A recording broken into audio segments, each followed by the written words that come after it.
right, today's lesson we are looking at lesson 1-3, line segments, that is found on page 19 of your textbook. So today we want to calculate measures of line segments and then also apply the definition of congruent line segments to find missing values. All right, so the last lesson that we went over, we talked about lines. Today we're looking at line segments. There's a little bit of a difference. So before we said, okay, if we had a figure like this, okay, a line with two arrows at the end, that is considered a line.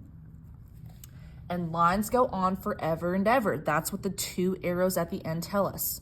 Now with line segments, it's a bit different because a line segment is a measurable piece of a line. So if I were to take this line, put little endpoints there, okay, from endpoint to endpoint is a segment. So lines have the arrows, line segments have the endpoints. It's also mentioned that the two endpoints are used to name the segment. So if I have this segment here and one point is A, one point is B, that would be segment AB or BA. And so what we're going to look at today is this key concept, betweenness of points. This is also called the segment addition postulate. All right. What the segment addition postulate says, let's really focus on this equation right here. It says AC plus CB equals AB. And so what that refers to, let's say that we have a segment here. We've got A and B, and we've got a point in the middle, that's C. The segment addition postulate says if I add from A to C, so this little portion here, if I add that to C to B, the other little portion, I'm going to get the total. So example 1 is already mapped out for us. But again, they want us to find the measure of XZ. So if we look from X to Z, that is the total segment. And so they've set up the original equation for us, all right? XY, they've given us as 11.3. And YZ, they've given us as 3.8, my bad. And simply add, right? So 11.3 and 3.8, that is going to be 15.1 centimeters. Done. Now let's look at the check, okay? Same concept, it's asking, find the measure of DF. D to F is the whole segment, so I'm going to add the little pieces. So that is going to be 2 7/10 plus 5 9/10. Okay. If you don't remember from algebra, when you're adding fractions, go ahead and add the whole numbers together first. So that's going to be 5 and 2, so that's going to be 7. Then add the numerators of your fractions. So I can do this here because they have a common denominator of 10. If they don't have a common denominator, make sure you alter that. But here, since they're both 10 at the bottom, I can just add the top numbers, all right? So 9 and 7, that's gonna be 16.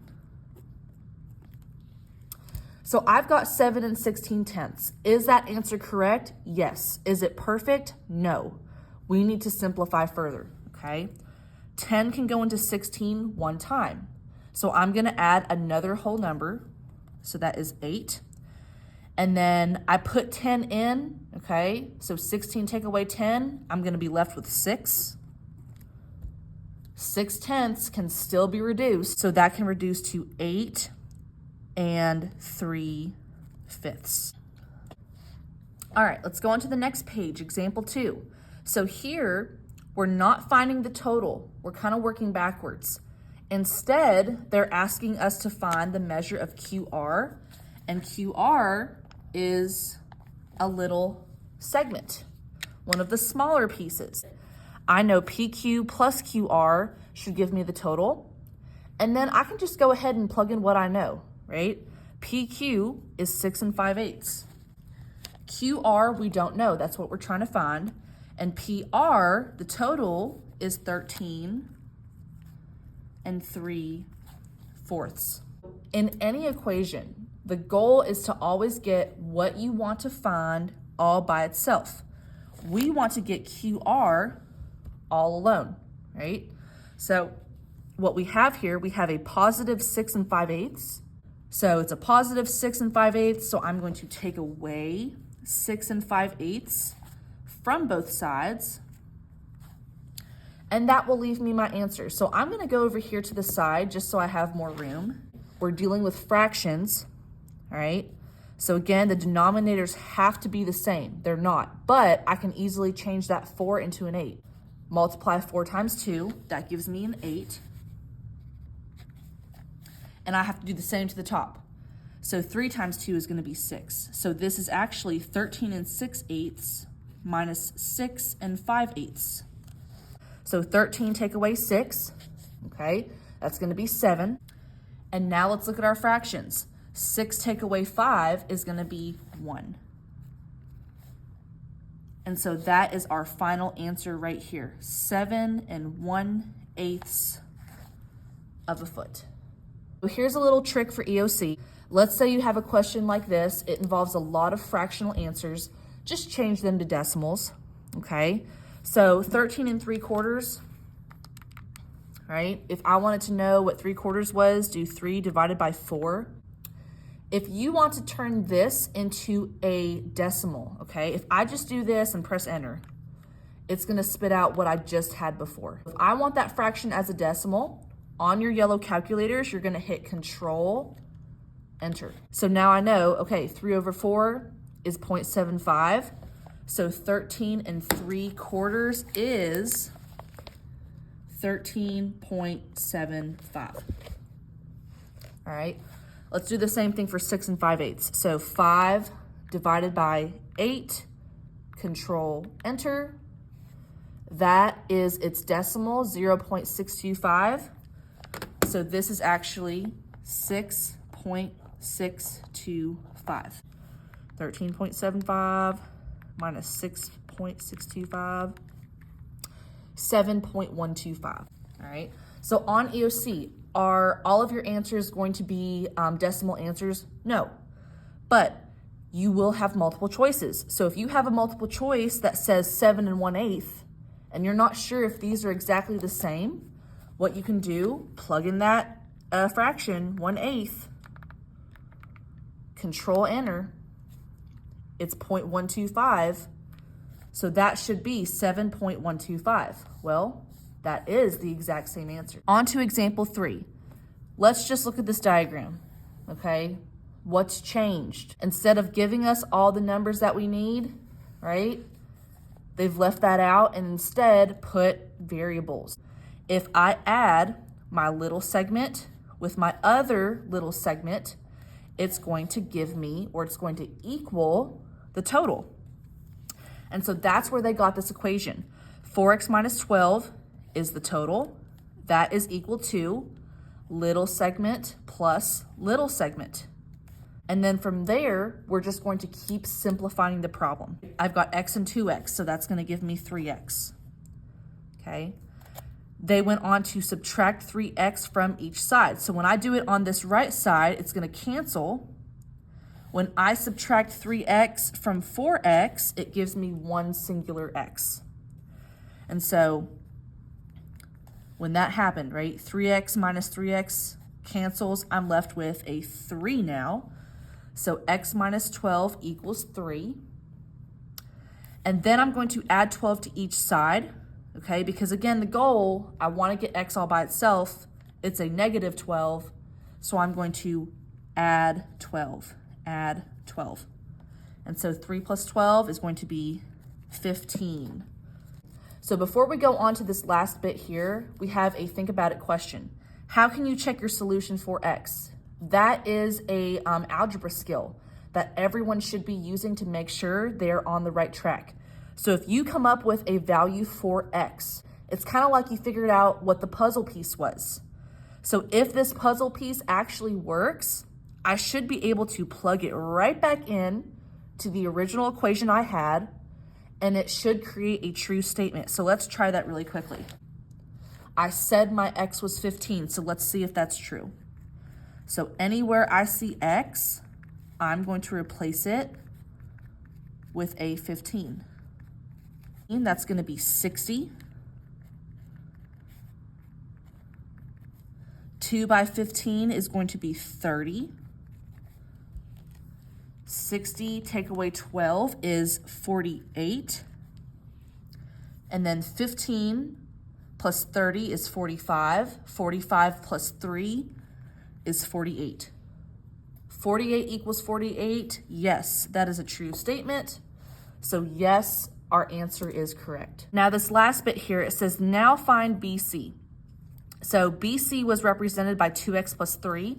I see it right there, okay, from B to C. And so if you're ever asked to find the actual measure of something, you have to plug it back in. Do not forget that step. So this is our expression that represents that segment. Let's plug in 15 and see what we get is 33 units. So let's make a little note there as well, okay? If you're finding length,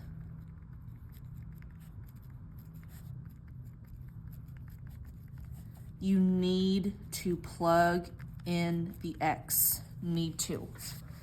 Example 4 is a word problem. In my class, guys, go ahead and get in the habit. Anytime you see a word problem, you must, it is a necessity. You must draw a picture, okay? Because a lot of times what people will do, they will read this big word problem and they'll get kind of, they'll get overwhelmed with all the information that's being thrown at them, okay? But if you read this and only pick out the key information and draw a simple drawing that represents what's going on, it's gonna make your life a whole lot easier. So what we're gonna do for example 4, I'm not necessarily concerned with 1 and 2. They've kind of already given you an image to use as you read the problem, all right? So let's read, let's pick out key information. And I'm gonna look for the objective. What am I trying to solve for? It says, help Daryl find the distance from the ground to the observation deck. The first bit that we have is, he knows that the total length of the Space Needle is 605. So if I go down here, where do you think 605 should go? It should go from bottom to top, right? That's why 605 is going to go right there. Now let's look at the next bit. It says the distance from the ground to the observation deck is 10 feet more than 6 times the distance from the observation deck to the top of the Space Needle. If one length is being compared to another, all right, start with the length it's being compared to. So it's comparing that first length to the distance from the observation deck to the top of the Space Needle. So if I go here, observation deck is right here, the top of the Space Needle ends right there. So this portion here is what this other portion is being compared to. So we're gonna give that a variable because we don't really know what it is yet, but we're gonna have to use it to represent this section. The other section, so from the ground to the observation deck, and I'll highlight it here. So from the ground to the observation deck, from there to there, that is 10 more than 6 times this. First off, 6 times, all right, that's gonna be 6 X's, but we can't forget about the 10 more. So that word more, what does that imply? When you're getting more of something, you are adding to it. So 6x plus 10 is the algebraic representation of that portion there. All right, now we have to come up with an equation. It's very similar to example 3. We know that our total is equal to the little segments added together. Same thing here. Our total, so 605, is equal to the little segments added together. So the first little segment is x. The second segment is 6x plus 10. Here, I see 6x and x, that'll be 7x.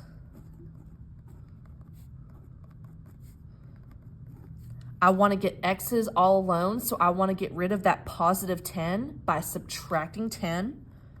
from both sides be 595 is equal to 7x. And now 7 and x are multiplying, so the opposite operation would be division. So I'm gonna divide by 7. You divide 7 by 7, that will cancel. 595 divided by 7 is going to be 85. So x is equal to 85. Now, the final question says, what is the distance from the ground to the observation deck? From the ground to the observation deck is this highlighted portion here. We're gonna have to take that 85 and plug it back in to figure out the actual length. So 6 by 85 plus 10, that will give us our final answer. And that's going to be 520 feet. There. All right, last concept that we are going to learn today is line segment congruence. Let's highlight that word. Congruence, you are going to see literally for the rest of your time in geometry. It's a term that is so important and we use it all the time. So the definition says if two geometric figures have exactly the same shape and size, then they are congruent. Okay, so that's what that means. Exact same shape, exact same size. You notice here on this example, we have segment A, B, and CD. We can already tell they are congruent because they're both 1.7, okay? But what if 1.7 wasn't there? Based on these markings, I can still tell that they are the exact same measure because they both have one little tick mark on that segment. This symbol in the middle, okay, if you ever see an equal sign with a squiggly line over it, that means congruent. So this one here reads segment AB is congruent to segment CD. Let's look to the side here. I really like these examples because sometimes this can happen. So if you notice, we've got 3 sets of segments, okay? They've all got congruence markings. Now, that does not necessarily mean, though, that they are all congruent to each other. So here, BA and DC, they have one tick mark. So they're congruent to each other. But if we look here, these segments and these segments are not congruent to one another because they have different markings. This segment IJ has 3 tick marks. DC, again, just has 1. So they don't go together, but they are congruent as long as they have the same markings. Example 5 is a proof. On EOC, it will more than likely be in this fill in the blank form. On the left side, we will have what we call statements. And on the right side, it is up to you to figure out justifications. And I'm just gonna abbreviate just.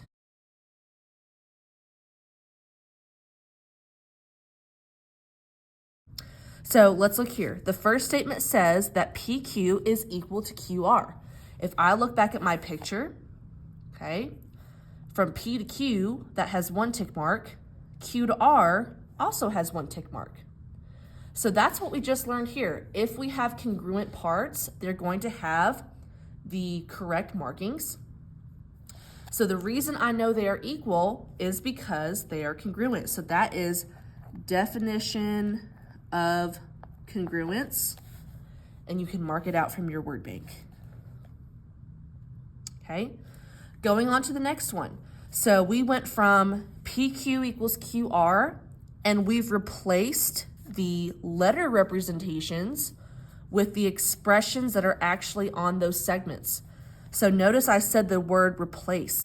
Anytime you take an equation and just replace it with something of equal value, that's going to be substitution.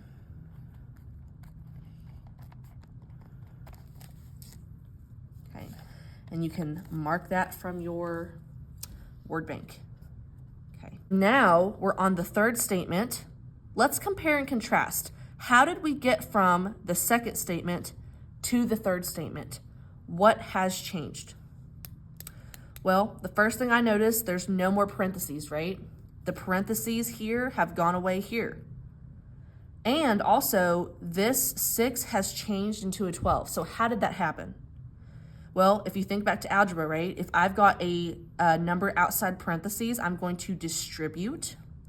And so that's what made that change, the distributive property.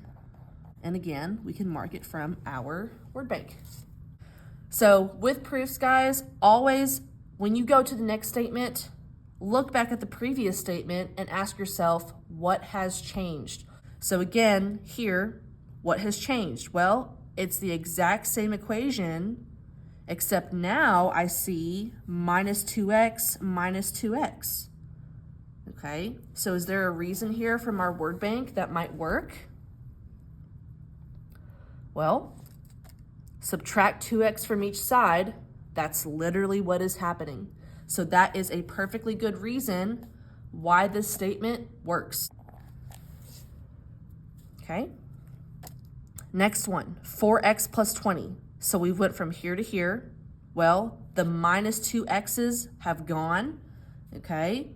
And the equation is basically the same, but we've just kind of made it simpler, right? 6x minus 2x, a simpler way to write that, 4x.